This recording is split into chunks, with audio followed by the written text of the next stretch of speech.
பட்டை சோம்பு போட்டாச்சு.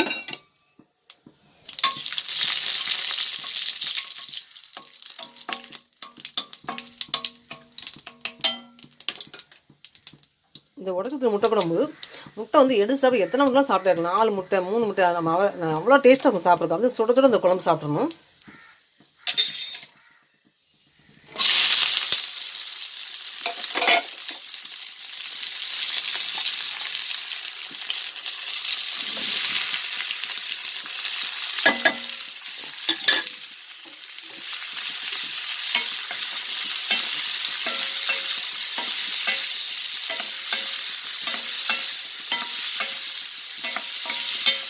உருளைக்கிழங்கு இந்த அளவுக்கு போட வேண்டாம்னு நினைக்கிறவங்க கொஞ்சத்தை குறைச்சிக்கலாம். 300 கிராம் 100 கிராம் 150 கிராம் போட்டுக்கலாம்.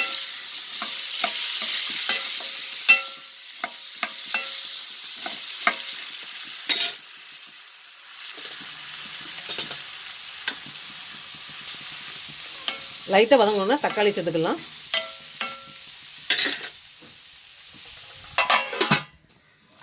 தேங்காய், கசகசா.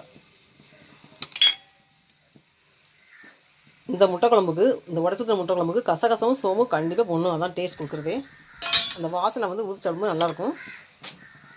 அதேமாதிரி கசகசம் சோம்பு அதிகமாக போட்டாலும் அந்த வாசனை வந்து நமக்கு சாப்பிடும்போது வந்து அந்த டேஸ்ட்டை கெடுத்துடும். அதனால் கரெக்டாக இந்தளவு போட்டால் போதும்.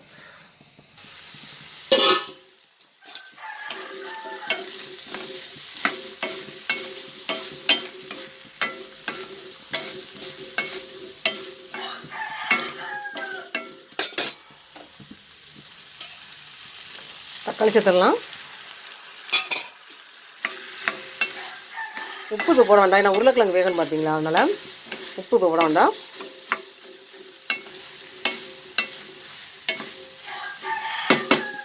தக்காளி உருளைக்கிழங்கு நல்லா வதங்கட்டும். தேங்காய் கசகசா சேர்த்து அரைச்சாச்சு. நான் லைட்டாக வதங்கணுன்னு இது போல மசாலா பொருள்லாம் போட்டு அரைச்ச தேங்காய் கசகசா ஊற்றி தண்ணி ஊற்றி கொதிக்க வச்ச வேண்டியதான். அப்படியே வதங்கட்டும். குழம்பு மிளகாய் பொடி ஒரு 2 ஸ்பூன் போட்டுக்கலாம்.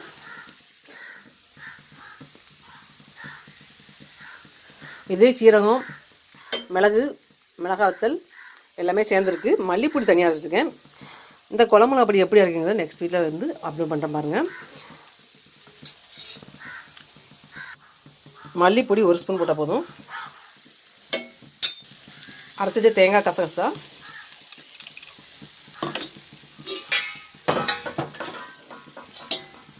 தண்ணி சேர்த்துடலாம்.